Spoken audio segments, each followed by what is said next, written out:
You have been lied to about the nature of mental strength.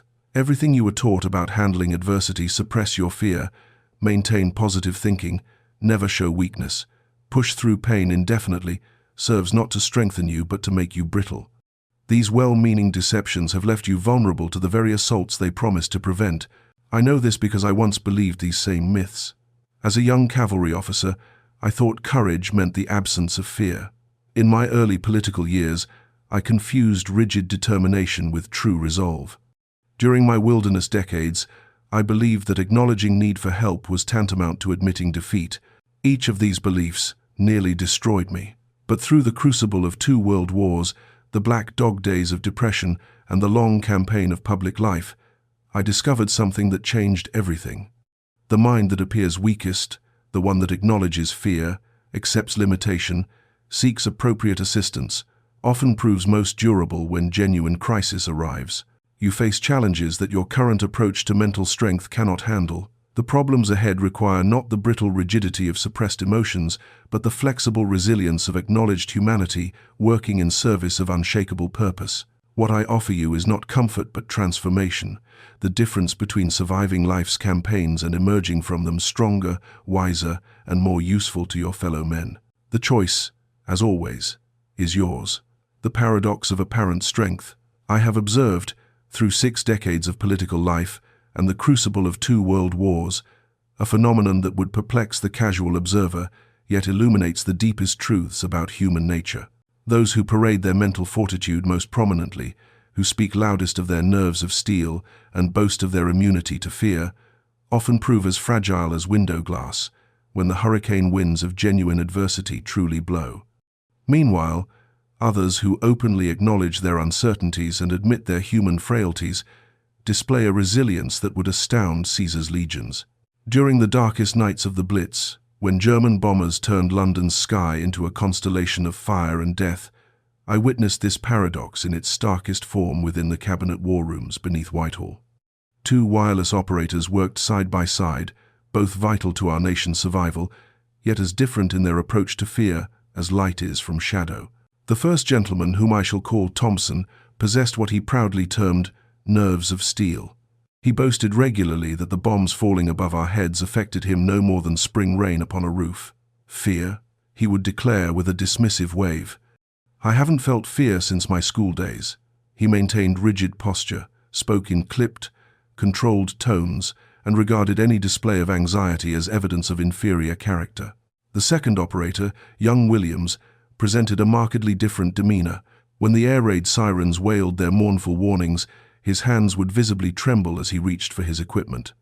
"I confess, sir," he once told me during a particularly savage bombardment, "I'm terrified every single night, but I know these messages must get through." His voice shook, yet his fingers never ceased their vital work upon the wireless keys. Then came that dreadful night when a direct hit struck the building above our shelter. The entire underground complex shuddered like a ship caught in a tempest. Dust rained from the ceiling, lights flickered, and for a moment the very earth seemed to question its own solidity. In that instant of supreme testing, Thompson, he of the proclaimed steel nerves, froze entirely. His face went ashen, his hands became rigid upon his equipment, and he stared straight ahead like a man witnessing his own doom. He could neither speak nor move, paralyzed by the very fear he had spent so much energy denying. Williams, meanwhile, maintained his post with remarkable steadiness. Yes, his hands still trembled, perhaps more than before, and tears streamed down his young face. But his fingers continued their precise work, transmitting the vital communications that connected our embattled island to the forces fighting for its survival. In his terror, he found purpose. In his acknowledged vulnerability, he discovered unshakable strength. This experience taught me a truth that would reshape my understanding of mental fortitude. The greatest danger to genuine strength lies not in feeling our human responses, but in the exhausting pretense that we do not feel them. Thompson had spent so much energy constructing a facade of invulnerability that when genuine crisis arrived, he possessed no authentic resources to draw upon. His supposed strength was merely rigidity, and rigidity, when tested, breaks. Williams, by contrast, had developed what I came to call responsive resilience, the capacity to feel deeply whilst acting wisely, to bend under pressure whilst maintaining essential purpose. He understood intuitively what Thompson had never learned, that acknowledging our vulnerabilities does not create weakness, but provides the foundation upon which genuine strength can be built. You see, mental unbreakability is not the absence of human feeling, but the transformation of feeling into fuel for constructive action. Fear, properly understood, becomes caution. Uncertainty becomes careful planning. Even terror, when channeled wisely, can become the very determination that enables us to perform our duty when duty seems impossible. The brittle approach denying, suppressing, or attempting to eliminate our natural human responses creates a facade that cannot withstand genuine pressure. But responsive resilience develops the flexibility to bend without breaking, because it works with our human nature rather than against it. Consider this carefully. Are you avoiding difficulty or engaging with it constructively? Those who avoid all discomfort become incapable of handling necessary discomfort. True invulnerability comes from accepting vulnerability. For those who pretend they need no help become helpless when help is actually required. The choice before you is not between feeling and not feeling. That choice does not exist for beings possessed of human hearts. The choice is between fighting your humanity and learning to work with it wisely. In that distinction lies the difference between brittle facades that shatter under pressure and genuine strength that grows stronger through testing. The dangerous myth of endless endurance. If there exists a more pernicious myth in the realm of mental fortitude than the belief that strength requires endless endurance without respite, I have yet to encounter it. This dangerous misconception has produced not heroes but martyrs, and martyrs, however admirable their sacrifice, are of limited utility in the long campaign of life. True mental unbreakability demands understanding the crucial distinction between strategic retreat and cowardly surrender, between necessary respite and self-indulgent avoidance. During my darkest periods, those black dog days when melancholy descended upon me like a London fog, I initially believed that acknowledging my need for relief constituted weakness. I would force myself to maintain impossible schedules, declining all offers of assistance and driving myself toward that precipice where exhaustion becomes breakdown. This approach, I discovered through painful experience, leads not to strength but to complete collapse. The error in my thinking lay in confusing endurance with effectiveness. I had somehow absorbed the notion that mental fortitude required suffering indefinitely without complaint, that admitting limits was tantamount to admitting defeat. How wrong I was. Mental energy, like physical energy, is finite and must be allocated wisely. Spending it all on lesser battles leaves none for the engagements that truly matter. Let me share with you a lesson learned during my political wilderness in the 1930 seconds. For years, I had been warning about the Nazi threat, whilst my parliamentary colleagues dismissed my concerns as the ravings of a warmonger. The comfortable course would have been to moderate my language, to seek popularity through reassuring platitudes about peace in our time. Instead, I chose the harder path of speaking uncomfortable truths, accepting the isolation and ridicule that came with it. But here's what I learned during those trying years. There is profound difference between enduring necessary hardship and inflicting unnecessary suffering upon oneself. My warnings about German rearmament were essential, that hardship served a vital purpose. But the sleepless nights I spent in bitter resentment about my colleagues' blindness, that suffering served no purpose save to exhaust my resources for more important work. I began to practice what I came to call strategic withdrawal, the intelligent conservation of energy for battles that truly mattered. When the black dog visited, rather than fighting it with depleting resistance, I would acknowledge its presence and arrange my affairs accordingly. I would paint, write history, lay bricks at Chartwell activities that restored rather than drained my essential resources. This was not surrender but wisdom. A cavalry regiment that charges every windmill will have no horses left for the genuine battle. A general who never allows his troops respite will find himself commanding exhausted men when decisive action is required. The same principle applies to mental fortitude. We must husband our resources wisely, spending them on purposes that matter, rather than dissipating them in futile struggles against temporary circumstances. Resource conservation, you must understand, is not the same as avoidance. When I retreated to Chartwell during my political exile, I was not fleeing responsibility, but preparing for it. Those years of apparent inactivity were actually periods of intensive preparation, reading military history, studying international affairs, developing the strategic thinking that would prove crucial when the nation needed leadership. The difference between martyrs and heroes is precisely this. Martyrs sacrifice themselves uselessly, heroes preserve themselves strategically to serve larger purposes more effectively. The martyr seeks suffering as an end in itself. The hero accepts necessary suffering while avoiding unnecessary pain. Consider your own life carefully. Are you enduring hardship that serves important purposes, or are you inflicting suffering upon yourself from some misguided notion that struggle itself has virtue? Strategic withdrawal from unnecessary battles preserves your strength for necessary ones. Sometimes, advance requires temporary retreat. This understanding transforms our relationship with limitation itself. Instead of viewing our finite energy as weakness, we recognize it as a resource requiring intelligent deployment. Instead of measuring our worth by how much unnecessary suffering we can endure, we measure it by how effectively we can serve important purposes over time. The restoration of energy is not luxury but necessity. Even the finest cavalry requires rest between charges. Regular renewal enables sustained effectiveness rather than dramatic burnout.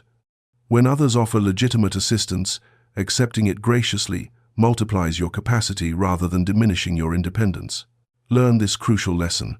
Mental strength is not measured by how long you can suffer without relief, but by how wisely you can serve and deploy your resources for purposes that truly matter. In this wisdom lies the difference between unsustainable heroics and enduring usefulness. 3. The isolation trap. Of all the misconceptions that plague our understanding of mental strength, none is more dangerous than the belief that fortitude represents a solitary achievement requiring no assistance from others. This error has produced generations who mistake isolation for independence, who confuse the ability to suffer alone with the capacity to triumph in company. Yet every great victory I have witnessed from Trafalgar to the Normandy landings has been achieved not by solitary titans, but by individuals who understood a fundamental truth. Mental strength multiplies when shared rather than hoarded. The unbreakable mind is not a fortress under siege, but a beacon whose light guides others through darkness while drawing strength from their presence in return. During the perilous summer of 1940, when invasion barges gathered in European harbors and the fate of Christian civilization hung by a thread, I faced a choice that would determine not merely my own effectiveness, but the survival of democracy itself. I could have retreated to the bunker and made decisions in isolation, believing this demonstrated strength and preserved the dignity of office. Many would have expected such solitary leadership during those dark hours. Instead, I chose the more difficult path of shared burden. I worked closely with advisors whose wisdom complemented my own limitations. I shared the weight of terrible decisions with colleagues whose character I trusted. I maintained connection with the British people through radio addresses, drawing strength from their courage even as I offered what resolve I possessed to sustain their own. This decision did not weaken my authority, it multiplied it immeasurably. When I felt the crushing weight of choices that would determine whether civilization survived or perished, knowing that I carried this burden not in isolation, but in service of a people who trusted me, transformed that weight from crushing despair into focused determination. Their faith became my strength, my resolve became their hope. You see, genuine mental fortitude operates on a principle that defies superficial logic. Like fire that kindles fire, true strength is inherently contagious. When you achieve authentic resilience, others draw courage from your presence, hope from your example, and stability from your consistency. This is not conscious teaching but unconscious modeling, the natural radiation of developed character. But the multiplication works in both directions. Teaching strength teaches the teacher. When you help others develop their capacity for handling difficulty, you discover that your own capacity increases through the very act of sharing it. The parent who maintains composure to protect frightened children during crisis finds their own stability enhanced by the responsibility. The leader who offers hope to discouraged followers discovers that hope flourishing in others. This interconnection reveals why isolation weakens even the strongest individuals over time. Mental energy, like physical fire, requires fuel to sustain itself. In isolation, we consume our own resources without renewal. In healthy connection with others, we both contribute to and draw from a larger reservoir of strength that sustains us all. During the Blitz, I observed this principle operating throughout London. Families huddled in underground stations did not weaken each other. Through shared fear, they strengthened each other through shared courage. Strangers who sang together during bombardments found their individual resolve multiplied by collective determination. The city's ability to withstand months of nightly terror stemmed not from millions of isolated strongholds, but from countless points of mutual strengthening. But let me be clear about what I do not mean. The multiplication of strength through sharing requires connection among capable individuals taking responsibility for themselves, not rescue relationships with those who refuse such responsibility. Interdependence is not dependence. The goal is mutual strengthening, not the exhausting pattern where one person gives endlessly while another takes without reciprocation. True connection requires discernment. Share your vulnerabilities with those who possess wisdom and discretion, not with everyone who asks. Seek counsel from those whose judgment you respect, not from whoever happens to be convenient. Offer support to those who will use it constructively, not to those who merely seek someone to blame for their difficulties. When you face major challenges, actively seek wise counsel rather than proudly attempting to handle everything alone. Create regular opportunities to encourage others who struggle. You will find your own strength increased through the act of strengthening them. Practice receiving support as gracefully as you offer it, understanding that the ability to accept help is as important as the ability to provide it. The connection between individual strength and collective resilience extends beyond personal relationships to civilization itself. Societies that cultivate mental unbreakability in their citizens prove more resistant to the appeals of demagogues, more capable of long-term planning, more willing to make necessary sacrifices for future benefit. Your personal mental fortitude becomes part of your contribution to the common defense against barbarism in all its forms. This understanding transforms the entire enterprise of developing mental strength. What begins as desire for personal resilience reveals itself as participation in something far larger, the eternal human project of creating meaning from difficulty, order from chaos, hope from despair. Your strength serves not only your own needs, but the needs of all whose lives intersect with yours. 4. The art of dual vision. Mental unbreakability requires mastering what I call dual vision, the capacity to hold simultaneously in consciousness both immediate reality and larger patterns. This is neither optimism nor pessimism, but a more sophisticated way of seeing that prevents both despair and complacency. Most people can only see one perspective at a time, making them vulnerable to either panic when facing immediate threats or dangerous complacency when focusing only on hopeful patterns while ignoring real danger. During those desperate days when France fell and Britain stood alone against the Nazi war machine, I confronted a choice between two single-vision responses. I could succumb to panic at our immediately perilous situation, isolated, outgunned, facing invasion across 21 miles of water that seemed as narrow as a village stream. Or I could indulge in false confidence based on wishful thinking about eventual American involvement or Soviet resistance, neither of which was guaranteed. Instead, I practiced dual vision simultaneously, acknowledging our dire straits, whilst maintaining confidence based on historical precedent that free peoples eventually triumph over tyranny. This allowed for both realistic preparation for invasion and the strategic patience necessary for ultimate victory. We strengthened our coastal defenses because the danger was real. We maintained hope for ultimate triumph because history suggested that moral right, properly defended, eventually prevails. Think of it this way. Immediate circumstances are both completely real and completely temporary. The bombing of London was genuine terror that demanded urgent response. But it was also a temporary phase in a larger struggle between freedom and enslavement that had echoes throughout human history. Both truths required acknowledgement. Neither could be ignored without fatal consequences. The practice of dual vision begins with conscious recognition that every situation contains both immediate realities, demanding urgent attention, and larger patterns suggesting ultimate direction. When facing personal crisis, ask yourself these questions simultaneously. What must I handle today? And where will this lead in 5 years? The first question prevents you from losing yourself in abstract hope while concrete action is required. The second prevents you from mistaking temporary setbacks for permanent defeat. Consider how this applies to the inevitable setbacks that mark every human life. Losing employment is both a genuine crisis requiring immediate practical response and a temporary condition in a larger life pattern that includes recovery and often improvement.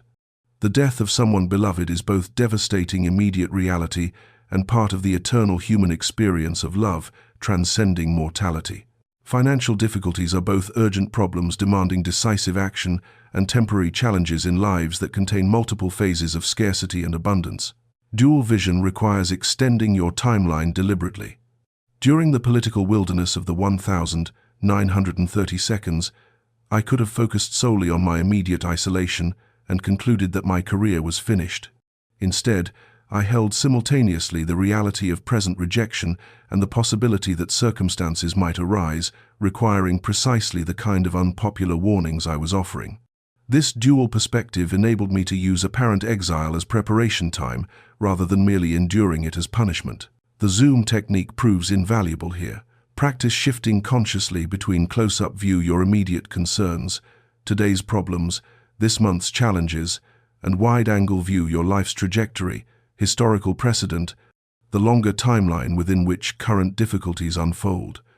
Like a photographer adjusting focus, you must become skilled at seeing both perspectives without losing either. Historical study provides essential training for dual vision. Read how similar challenges have been resolved throughout human experience. When facing business difficulties, study how others have navigated economic uncertainty. When handling family conflict, examine how lasting relationships have weathered temporary storms. When confronting personal failure, investigate how apparent defeats have become foundations for ultimate success. But beware the temptations that corrupt dual vision. Do not use larger perspective to dismiss or minimize real present difficulties. Both views must be honored equally. The immediate danger requires immediate response. The ultimate pattern suggests ultimate direction. Ignore either at your peril. Neither should you become so focused on historical patterns that you fail to respond appropriately to current realities. Yes, most crises prove temporary when viewed across decades, but they still require skillful handling in the present moment. Dual vision enables both urgency and patience, both decisive action and strategic waiting. Practice this regularly in smaller matters before crisis demands it.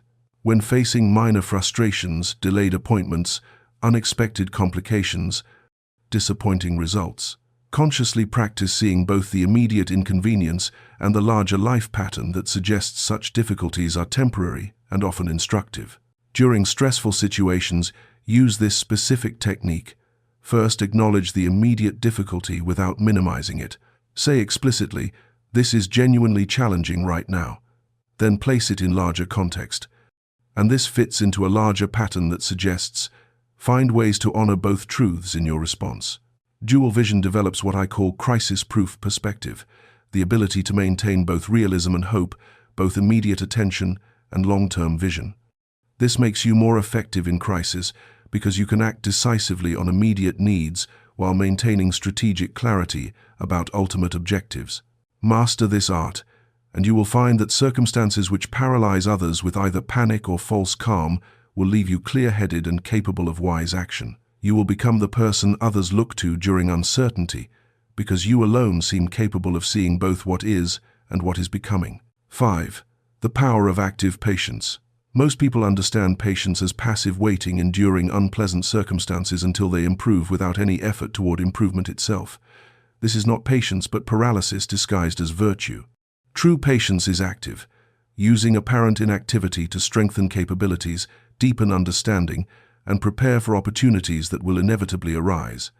During my wilderness years in the 1,930 seconds, I could have spent that time in bitter complaint about being excluded from government. Instead, I transformed those years into the most intensive preparation of my life. While my parliamentary colleagues dismissed my warnings about Nazi Germany as warmongering, I faced a fundamental choice. I could consume my energy in resentment about political exile, or I could use this forced separation from immediate responsibility as an opportunity for deeper preparation. I chose preparation, writing history to understand the patterns of conflict and resolution, studying military strategy to comprehend the nature of modern warfare, developing painting as mental discipline to steady my nerves, strengthening my grasp of international affairs through extensive correspondence with leaders across Europe. When 1940 arrived and crises demanded leadership, those wilderness years revealed themselves not as wasted time, but as essential education. The historical perspective gained from writing about my ancestor Marlborough informed strategic thinking about coalition warfare. The military studies undertaken during political isolation provided framework for understanding Wehrmacht tactics. Even the hours spent with brush and palette had developed the patience and attention to detail that would prove crucial when analyzing intelligence reports and strategic alternatives. You see, active patience operates on a principle that transforms apparent setbacks into actual advancement. Every period of forced waiting contains opportunities for development that immediate success would not provide. The student denied admission to preferred university who uses that year to strengthen academic preparation. The entrepreneur whose initial venture fails, who uses the interval to study successful business models. The individual facing health limitations who develops mental and spiritual capacities previously neglected. The distinction between active and passive patience determines whether waiting periods become wasted time or preparation time. Passive patience endures circumstances without learning from them or using them constructively. Active patience asks the crucial question, what can I learn or develop during this period that will make me more effective when opportunity arrives? During my years of apparent political irrelevance, I established what became a systematic approach to preparation. Each morning I would ask myself, what knowledge do I lack that might prove crucial in future service? Each evening, I would review. How can I use tomorrow's time to address that gap? This practice transformed frustrating delays into purposeful development. Opportunity recognition requires this kind of systematic preparation. Most people see opportunities only after they have passed, because they lack the knowledge or capability to recognize them when they appear. But those who use waiting periods for active preparation develop the pattern recognition and skill set that enables them to identify and seize possibilities that others miss entirely. Consider your current circumstances carefully. Where are you experiencing delays, setbacks, or forced inactivity? Instead of merely enduring these situations, ask, what capability could I develop during this time? If you're waiting for employment responses, study industry trends that will make you more valuable to eventual employers. If you're recovering from illness, develop knowledge or skills that don't require physical exertion but will serve you when health returns. If you're facing relationship uncertainty, strengthen your own character qualities that will serve any future relationship. The mental discipline of active patience itself becomes one of your most valuable capabilities. In an age of immediate gratification, the ability to work steadily toward distant goals without requiring constant reinforcement sets you apart from the majority who abandon worthy projects at the first sign of difficulty. This patience becomes a competitive advantage in everything from career development to personal relationships. But beware the counterfeits. Activity without purpose is not active patience but merely distraction from uncomfortable feelings. Ensure your preparations genuinely serve future purposes rather than simply providing busy work. The goal is capability development, not time consumption. Neither should preparation become so consuming that you miss actual opportunities when they arise. Active patience prepares you to act when action becomes possible. It does not replace action with endless preparation. The student must eventually take the examination. The entrepreneur must eventually launch the venture. The leader must eventually accept responsibility. Use this specific technique to transform your relationship with waiting. When facing any delay or setback, immediately ask, what can I learn or develop during this period that will make me more effective later? Then design a specific project that utilizes this time productively. Spend consistent time daily on this development and document your progress. Create what I call preparation protocols for common types of waiting. If you frequently travel and face delays, prepare materials for productive use of unexpected time. If your work involves seasonal fluctuations, plan development projects for slower periods. If your life stage involves caring for others with unpredictable schedules, identify learning activities that can be interrupted and resumed. Active patience develops not only specific capabilities, but also the invaluable quality of mental fortitude itself. You learn to work toward important goals regardless of immediate circumstances, to find meaning in process rather than requiring constant achievement, to invest in your future self even when present circumstances are discouraging. Master this principle, and you will discover that setbacks accelerate rather than delay your ultimate progress. Others will wonder how you manage to emerge from difficulties stronger than before. The secret will be your understanding that apparent obstacles often contain the very resources necessary for overcoming them. The liberation of constructive detachment. One of the most exhausting mental habits that plagues human consciousness is the futile attempt to control outcomes that lie partially or entirely beyond our sphere of influence. I have observed men and women drain themselves of vital energy worrying about circumstances they cannot alter, whilst neglecting entirely those factors they could influence decisively. Constructive detachment represents the solution to this misdirection of mental force, not indifference, which is the refuge of the defeated, but the ability to care deeply about results whilst focusing energy exclusively on factors within your actual control. This paradox liberates enormous mental energy from futile worry and concentrates it where it can produce genuine results. During the Second World War, I learned to care immensely about British victory, our survival as a free people, whilst accepting that many determining factors lay beyond my direct influence. American political decisions, Soviet military capacity, the weather on D-Day, German strategic choices, all crucial to our success, yet all beyond my immediate control. This detachment from uncontrollables, far from weakening my resolve, increased my effectiveness with the elements I could actually influence. The planning for Operation Overlord provides a perfect illustration. Everything depended on weather conditions that no human authority could command. For weeks, meteorologists studied atmospheric patterns with the intensity of ancient priests examining sacrificial entrails. I could have exhausted myself in useless anxiety about storms beyond anyone's control. Instead, I chose deliberate detachment from weather whilst maintaining absolute attachment to preparation. We ensured that every detail within our influence approached perfection: training programs, equipment distribution, coordination protocols, contingency plans for various scenarios. When the narrow window of acceptable conditions finally appeared, we were ready to seize it precisely because our energy had been concentrated on controllable factors rather than dissipated in worry about uncontrollable ones. The weather cleared not because we wished it, but because we had prepared for the moment when it might clear. The principle underlying this approach is what I call the control boundary, that clear distinction between what you can influence and what you cannot. Every challenge presents elements from both categories. Wisdom lies in investing your finite energy exclusively in the former category whilst accepting the latter with dignified resignation. Consider how this applies to your own circumstances. Before important meetings, examinations, or decisions, spend 5 minutes creating 2 lists: what you can control and what you cannot.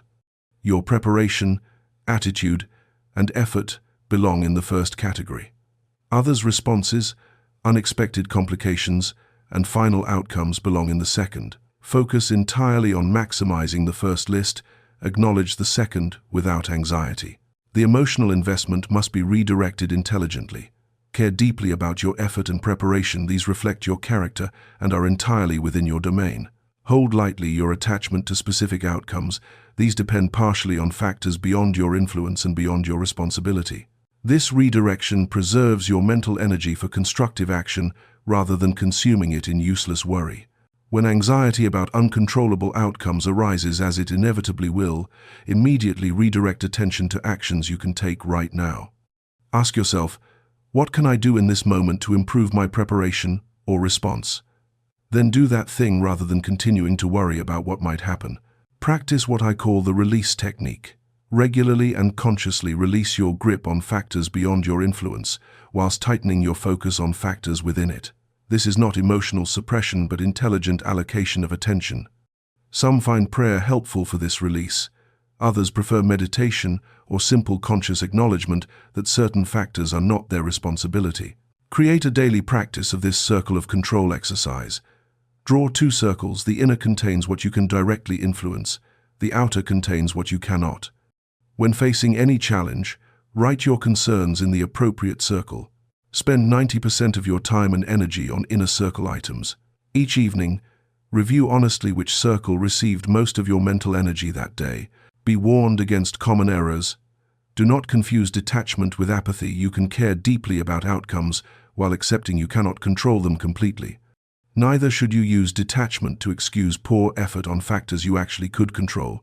Some things appear uncontrollable when they could actually be influenced through proper effort and persistence. The transformation this practice produces is profound. You will experience genuine relief as mental energy is liberated from futile worry and redirected toward effective action. Your performance will improve because anxiety about outcomes no longer interferes with execution of present tasks. Most importantly, you will discover that caring deeply while holding lightly is not only possible but more powerful than either indifference or anxious attachment. Master this principle, and you will find that the things you cannot control cease to torment you, whilst the things you can control receive the full benefit of your focused attention. This is true freedom, not the elimination of challenging circumstances, but liberation from their power to drain your energy uselessly. The alchemy of emotional transformation. The difference between those who break under pressure and those who emerge stronger lies not in the emotions they experience, but in what they do with those emotions. I have learned through decades of political combat and the crucible of world war that emotional alchemy, the systematic transformation of apparently negative feelings into positive action, represents one of the most practical skills a person can develop. This is not suppression, which merely drives feelings underground where they fester. Neither is it mere expression, which often amplifies rather than resolves emotional disturbance. It is transformation. Fear becomes caution. Anger becomes determination. Sadness becomes compassion. Frustration becomes fuel for problem solving. This is not psychology but practical magic, the ability to take whatever emotional raw material life provides and forge it into strength that serves your larger purposes. After the Gallipoli disaster, that strategic failure, which cost thousands of lives and nearly ended my political career, I faced a choice that would determine whether this experience would destroy me or develop me. The natural emotional responses were crushing: shame at the tactical errors, guilt about the lives lost under my authority, anger at the circumstances that had made the operation necessary, fear that my judgment could never again be trusted with such weighty matters. I could have allowed these feelings to paralyze me, as they paralyzed many others who faced similar failures. Instead, I chose the more difficult path of emotional alchemy. Every moment of guilt about those lost lives became motivation to study military strategy more deeply, to understand the principles that prevent such disasters in future. Every pang of professional humiliation became resolve to develop better judgment through systematic learning. Every surge of anger at the circumstances became fuel for determination that such strategic confusion would never again characterize operations under my influence. The disaster that could have ended my usefulness instead became the foundation for the strategic wisdom that proved crucial during the Second World War. The emotional energy generated by failure was not wasted in self-recrimination, but transformed into capability that served far greater purposes when the ultimate test arrived. The process begins with what I call the feeling fuel technique. When strong emotions arise, instead of asking, "How can I make this feeling go away?" ask, "What is this emotion trying to tell me? And how can this energy serve my larger purposes?" Every emotion contains information about what matters to you and energy that can be directed constructively.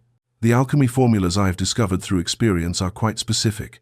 Fear, when combined with appropriate action, becomes courage, not the absence of fear, but right action in spite of fear. Anger, when channeled toward worthy purposes, becomes the energy for justice and necessary change. Sadness, when directed outward in service, becomes compassion that enables you to help others through similar difficulties. Even frustration, when combined with creative thinking, becomes innovation that solves persistent problems. During the Blitz, I observed this principle operating throughout London with remarkable consistency.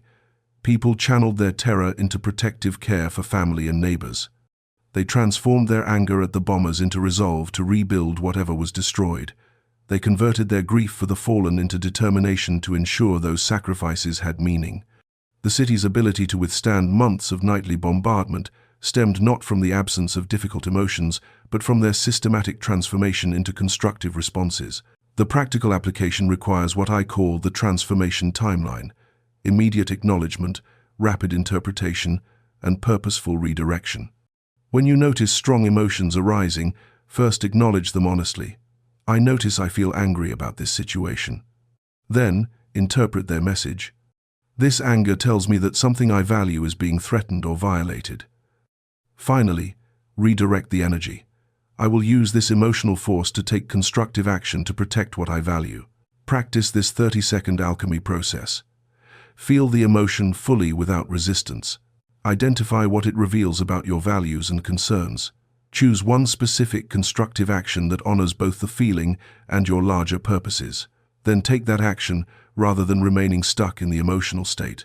Keep what I call an alchemy journal for systematic development of this capacity. When you experience strong emotions, record the emotion and its trigger, what the emotion might be telling you about what matters, one constructive action you could take using that emotional energy, and the result, when you actually try that action. You will discover patterns in your emotional responses and identify which transformation formulas work best for your particular temperament. But beware the counterfeits. Do not use this technique to justify harmful actions driven by emotion. The goal is constructive transformation, not rationalization of destructive impulses. Neither should you attempt to suppress emotions in the name of alchemy. You must feel them fully, to transform them effectively. Be patient with the process. Emotional alchemy improves with practice, but may feel unnatural initially. Remember that some situations require simply feeling what you feel without immediate transformation into action. Not every emotion demands instant conversion into usefulness. Sometimes the wisest response is patient endurance. While emotional storms pass naturally, the transformation this practice produces extends far beyond emotional management. You will stop being a victim of your emotional life and become its master. Difficult emotions will become sources of power rather than sources of weakness. Most importantly, you will develop what I call emotional courage, the willingness to feel deeply while acting wisely, knowing that you possess the skill to transform whatever arises into strength that serves your deepest purposes. The truth about noble failure. One of the most liberating truths about mental unbreakability is that some of our most important battles will be lost in conventional terms, yet won in deeper terms that only become apparent with time. This understanding of what I call noble failure, defeat that teaches essential lessons, builds crucial character, or serves necessary purposes, has sustained me through the darkest periods of apparent setback and enabled me to extract victory from the very circumstances that seemed to promise only defeat. The Gallipoli disaster taught me more about strategic thinking, coalition warfare, and the terrible responsibility of command than any triumph could have provided. What appeared to be career-ending failure became, in retrospect, the education that prepared me for far greater challenges when the survival of civilization itself hung in the balance. What distinguishes noble failure from mere defeat is purpose and learning. Noble failures serve constructive ends, even when they do not achieve their immediate objectives. Wasteful failures result from carelessness, cowardice, or failure to apply available wisdom. The question is not, how do I avoid all failure? But rather, how do I ensure that my failures, when they come, serve larger purposes and teach crucial lessons? The Norway campaign of 1940 provides a perfect illustration. In conventional military terms, it was a complete disaster, poor coordination between services, inadequate resources committed to impossible objectives, strategic confusion at the highest levels. Yet this apparent defeat served essential purposes that no victory could have accomplished. It demonstrated conclusively that the existing government lacked the competence to conduct modern warfare. It created the political crisis necessary to bring more effective leadership to power at precisely the moment when such leadership became essential for national survival. Sometimes apparent failure is destiny's method of clearing the path for necessary change. The military defeat in Norway led directly to political changes that may have saved Britain from far worse defeats later. What seemed like catastrophic failure in April became providential preparation for the trials of May and June. The process of extracting value from setbacks requires what I call the education extraction method. After any disappointment or failure, immediately ask, what does this experience teach me about strategy, about human nature, about my own capabilities and limitations? Then ask, how might this setback be preparing me for challenges yet to come? The goal is not to rationalize failure, but to ensure it serves educational purposes. Consider how this applies to the inevitable setbacks that mark every ambitious life. The business venture that fails despite excellent preparation may teach crucial lessons about market timing, customer psychology, or operational requirements that prove invaluable in subsequent enterprises.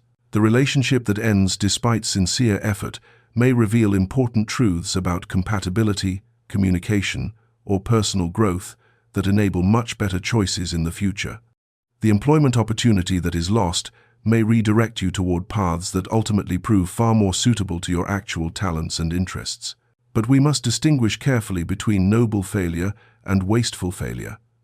Noble failures result from worthy attempts at significant challenges using the best judgment available at the time. They teach lessons that could not be learned through success alone. Wasteful failures result from poor preparation, lack of effort, or refusal to apply wisdom already available. There is nothing noble about failing due to laziness or carelessness. The failure hierarchy suggests that some defeats matter far more than others. Better to fail attempting something significant than to succeed at something trivial.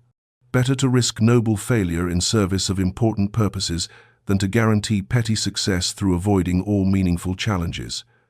The person who never fails has simply never attempted anything difficult enough to matter. Timing provides another crucial perspective.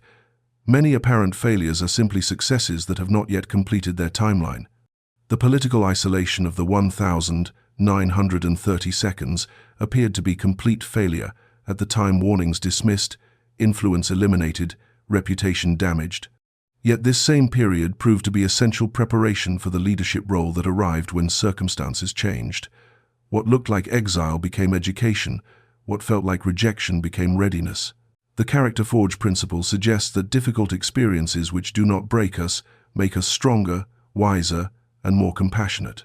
These qualities, strength born of testing, wisdom earned through mistakes, compassion developed through suffering, cannot be acquired through easy success.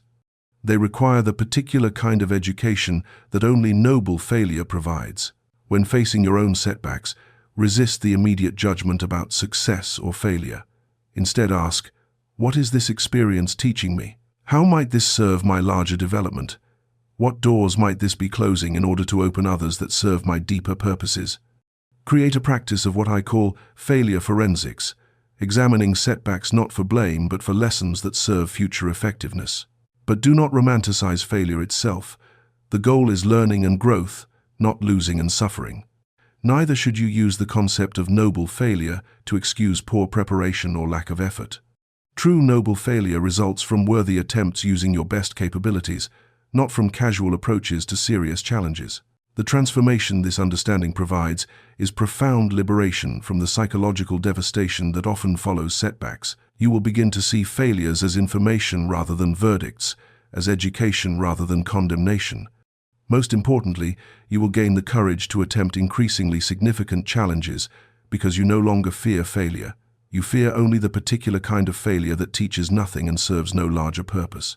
This courage to risk noble failure in service of worthy purposes is perhaps the most essential characteristic of those who achieve anything of lasting significance.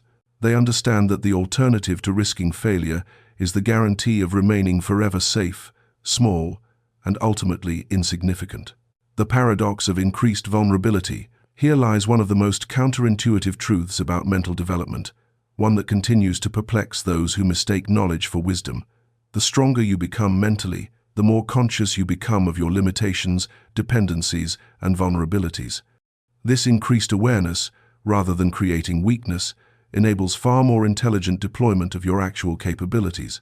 It is the difference between the dangerous confidence of ignorance and the reliable confidence of mature self-knowledge. As a young cavalry officer fresh from Sandhurst, I possessed what I now recognize as the perilous certainty of inexperience. I believed myself capable of handling any challenge through individual effort and superior will. This confidence led to unnecessary risks, avoidable mistakes, and the kind of rashness that military historians politely term excessive aggression. I knew neither what I did not know, nor what I could not do alone. By the time circumstances elevated me to the position of Prime Minister, I had learned my limitations with painful precision. I understood exactly where my strengths lay and where I required the assistance of wiser heads. I knew which decisions I could make alone and which demanded extensive consultation. I had mapped the boundaries of my knowledge and identified the subjects where I needed expert guidance. This increased self-knowledge did not weaken my leadership, it made me immeasurably more effective. The paradox operates thus.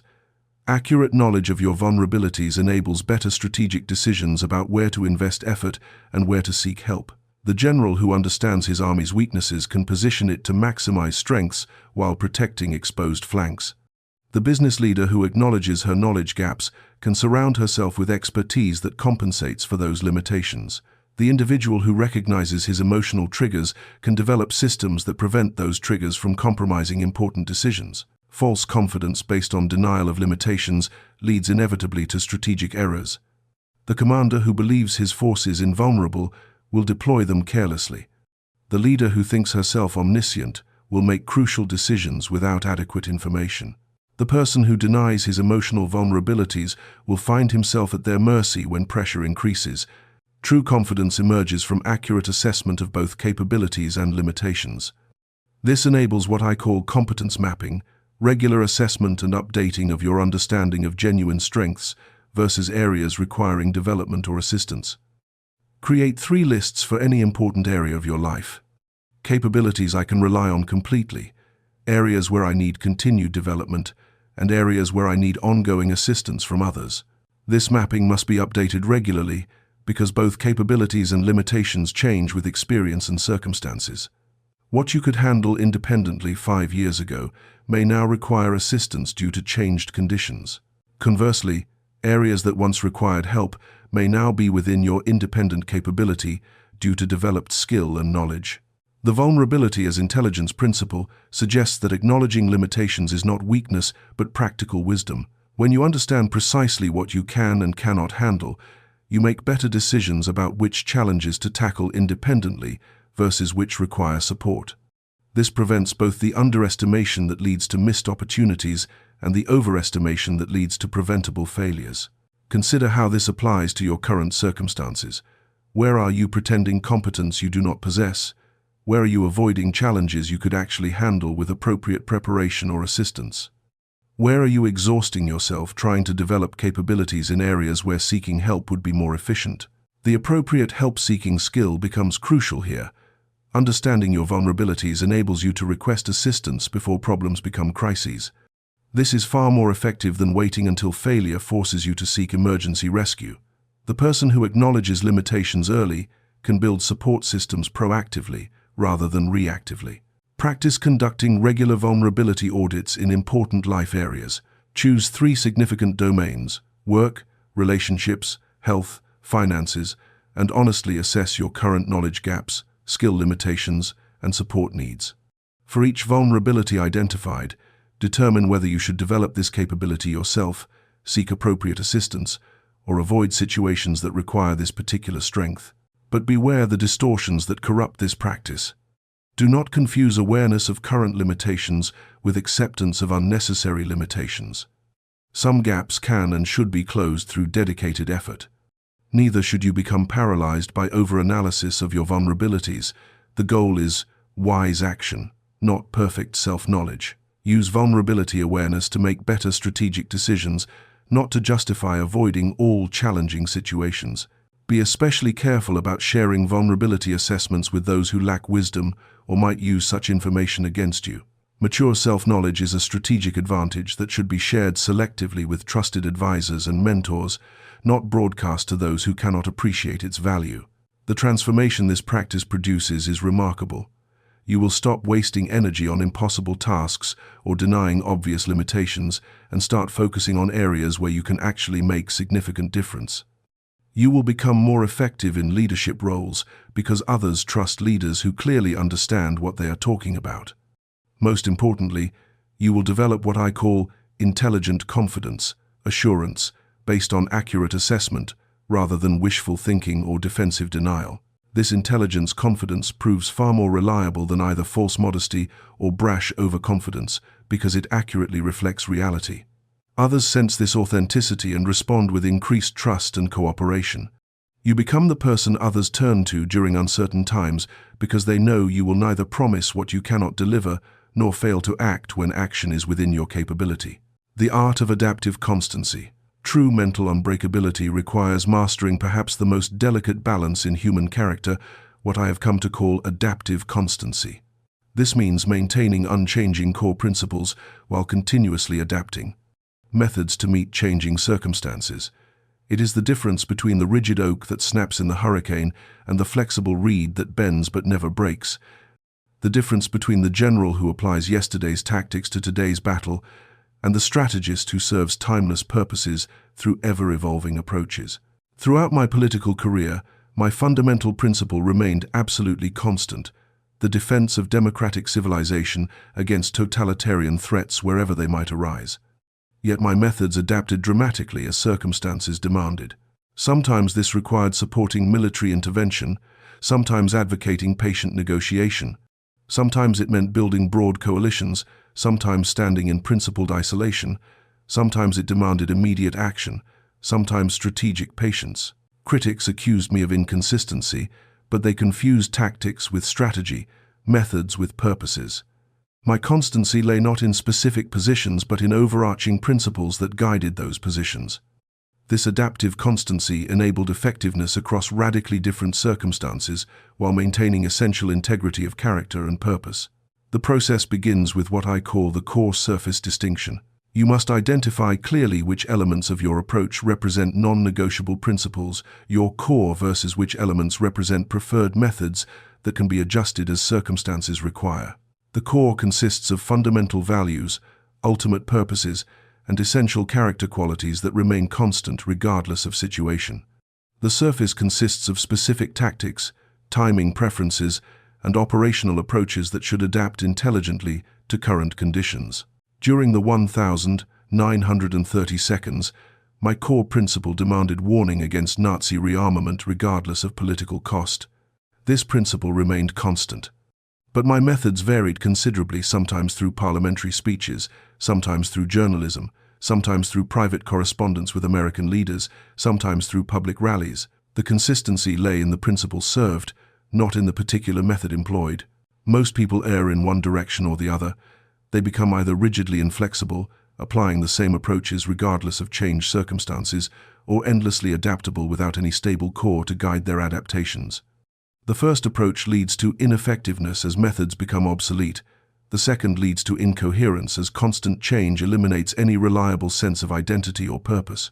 Develop what I call principled flexibility. Before entering any challenging situation, clarify what you will not compromise your fundamental values and purposes, and what you will adjust your tactics, timing, and specific approaches. This preparation enables you to adapt quickly to unexpected developments while maintaining essential integrity.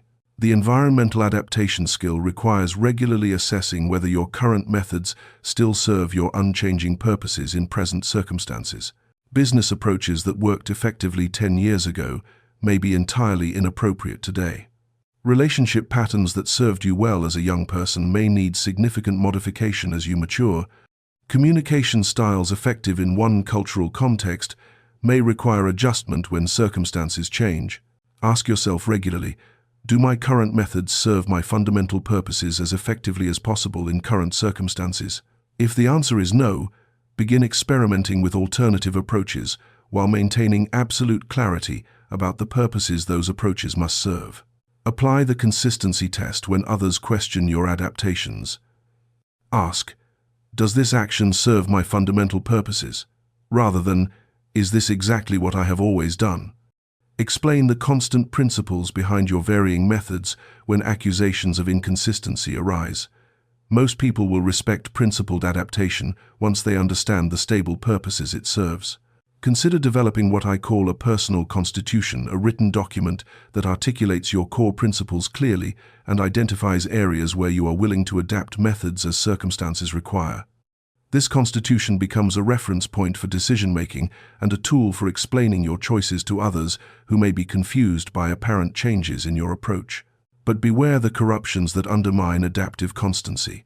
Do not use adaptation to justify abandoning principles when they become inconvenient or costly. True constancy requires maintaining core principles, especially when doing so is difficult.